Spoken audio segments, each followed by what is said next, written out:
हमारे आदरणीय नेता प्रतिपक्ष श्री रामवीर बिढूरी जी, मेरे बड़े भाई प्रवीण शंकर कपूर जी और यहाँ मीडिया के उपस्थित मेरे बंधु, बहुत दुर्भाग्यपूर्ण बात है कि दिल्ली की चुनी हुई आम आदमी पार्टी की सरकार को काम करने के लिए सुप्रीम कोर्ट को लताड़ना पड़ता है। बहुत दुर्भाग्य की बात है कि अरविंद केजरीवाल की सरकार न केवल भ्रष्टाचार में सर से लेके पांव तक डूबी हुई है, लेकिन ये अरविंद केजरीवाल जी की सरकार केवल प्रचार और प्रसार में भी इन्वॉल्व है। इनका विकास के कार्यों में बिल्कुल भी किसी भी प्रकार की गंभीरता नहीं है और खास करके दिल्ली के प्रदूषण को लेके किसी भी प्रकार की संजीदगी नहीं है। और ये आज जो सुप्रीम कोर्ट में हुआ, जो सुप्रीम कोर्ट को लताड़ना पड़ा, फटकारना पड़ा दिल्ली की केजरीवाल सरकार को, उससे एकदम जाहिर होता है। 24 तारीख यानी 24 जुलाई 2023 का ये ऑर्डर है मेरे पास। इसका सिर्फ एक पैराग्राफ मैं आपको पढ़कर सुनाती हूं। आप सब जानते हैं कि रीजनल रैपिड ट्रांसपोर्ट सिस्टम बहुत ज्यादा जरूरी है दिल्ली में दो कारणों से। एक, क्योंकि ये दिल्ली से ट्रैफिक कम करेगा और दूसरा, ये दिल्ली में प्रदूषण कम करेगा। ये दिल्ली को मेरठ, दिल्ली को पानीपत और दिल्ली को अलवर से जोड़ेगा। अब ये देखिए, 24 तारीख को सुप्रीम कोर्ट ये ऑब्जर्व करता है, We were constrained to pass the last order only on account of the fact that the government of NCT of Delhi, having thrown up its hands to contribute the requisite amount to the projects in question, which have been monitored by this court, we put to the learned senior counsel that if 1100 crores can be spent as a budget on the last 3 financial years, certainly contributions can be made to the infrastructural projects. 24 तारीख को supreme court ये observe करता और ये कहता है कि आपने तो भाई अपने हवा में अपने हाथ फेंक दिए। आप तो कह रहे हैं कि आप इस प्रोजेक्ट में अपनी कंट्रीब्यूशन नहीं देंगे, अपने हिस्से के पैसे नहीं देंगे। अगर आप 1100 करोड़ रुपया प्रचार प्रसार में, एडवर्टाइजमेंट में लगा सकते हैं, तो देश की प्रगति में, दिल्ली की सहूलियत के लिए इस इंफ्रास्ट्रक्चर प्रोजेक्ट में भी तो अपना योगदान कर सकते हैं। उस दिन केजरीवाल सरकार के वकीलों ने कोर्ट में कहा कि आप हमें समय दीजिए, हम बिल्कुल इसमें कंट्रीब्यूट करेंगे। और आज क्या हुआ?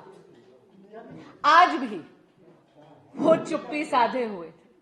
कोर्ट के समक्ष वो 1 रुपया नहीं कह पाए कि हां, हम अपनी तरफ से ये जो हमारी हिस्सेदारी बनती है इस प्रोजेक्ट में हम देंगे। और इसीलिए सुप्रीम कोर्ट को उनको फटकारना पड़ा और सुप्रीम कोर्ट ने 1 हफ्ते का समय दिया है। सुप्रीम कोर्ट ने कहा, पिछले 3 वर्षों में आपने 1100 करोड़ रुपया केवल एडवर्टाइजमेंट में यानी विज्ञापनों के लिए रखा है।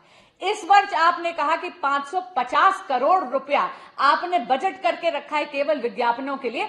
चलिए, वो जो आपका रुपया आपने प्रचार प्रसार के लिए रखा है उसको लगाइए इस इंफ्रास्ट्रक्चर प्रोजेक्ट में।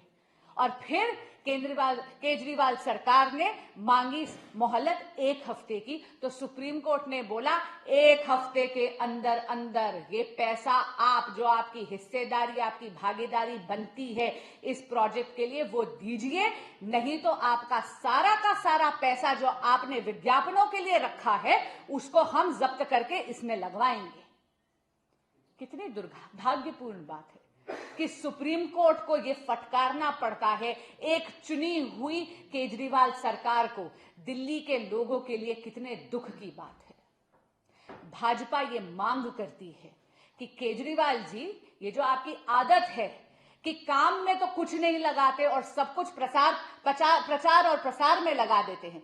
68 लाख रुपीस का आप एक बायो डिकम्पोजर लाते हैं, कहते हैं कि इससे पराली डिकम्पोज हो जाएगी, पराली की समस्या खत्म हो जाएगी, और उसके लिए एडवर्टाइजमेंट बजट कितना रखते हैं? 23 करोड़ रुपया, यानी 68 लाख रुपीस का प्रोडक्ट, 23 करोड़ रुपया का आप केवल उसका एडवर्टाइजमेंट बजट रखते हैं। ये आदतें छोड़िए। भाजपा ये मांग करती है कि आप प्रचार प्रसार और भ्रष्टाचार से उठकर दिल्ली की जनता की सुध लीजिए और कृपया दिल्ली के लिए कुछ करिए। और इस प्रोजेक्ट में जो नरेंद्र मोदी जी ने इतना बड़ा, इतना विशाल, इतना कल्याणकारी प्रोजेक्ट लगाया है, इसमें कृपया दिल्ली सरकार अपनी भागीदारी दीजिए और कृपया सुप्रीम कोर्ट के इस ऑर्डर की अवहेलना करनी बंद करिए। Any questions? प्रवीण जी, एक सवाल है आपके नाम से। मैम, मनीष सिसोदिया की न्यायिक हिरासत 11 दिसंबर तक के लिए बढ़ा दी गई है। वहीं सुप्रीम कोर्ट में प्रदूषण की समस्या पर सुनवाई 5 दिसंबर को होगी। 984 FIR दर्ज हुई है पंजाब में। 8,400 से ज्यादा पराली जलाने के मामले। 2 करोड़ का जुर्माना किया गया, लेकिन वसूली सिर्फ 18 लाख रुपए की। केजरीवाल सरकार की कोई संजीदगी नहीं है प्रदूषण से डील करने के लिए। आपके देखेंगे सोशल मीडिया पे एक क्लिप चल रही थी जहां पे दिखाया जा रहा था कि पंजाब प्रशासन का एक अफसर जाता है और वहां पर लॉ एंड ऑर्डर की इतनी ज्यादा खस्ता हालत हो चुकी है कि लोग, गांव के लोग एकत्रित होके उसी अफसर से पराली जलवाते हैं। नासा की फोटोज आपने सबने देखी हैं 5 नवंबर में कि कितनी ज्यादा पराली जलने की वारदात वहां पर हुई है पंजाब में। आप देख रहे थे नासा की वो फोटो दिखाएगी कि पूरी की पूरी पंजाब लाल हो चुकी है। दिल्ली केजरीवाल जी के राज में घुट रही है। आज पंजाब में भी केजरीवाल जी की सरकार है, आम आदमी पार्टी की सरकार है। दिल्ली में भी आम आदमी पार्टी की सरकार है। केजरीवाल जी ने तो गारंटी ली थी नवंबर 2022 में कि वो प्रदूषण के लिए कुछ करेंगे, लेकिन देखिए कुछ नहीं हुआ। प्रदूषण पर भी एक्शन तब लिया जब सुप्रीम कोर्ट ने उनको लताड़ा और फटकारा। तो ये एक निकम्मी सरकार है।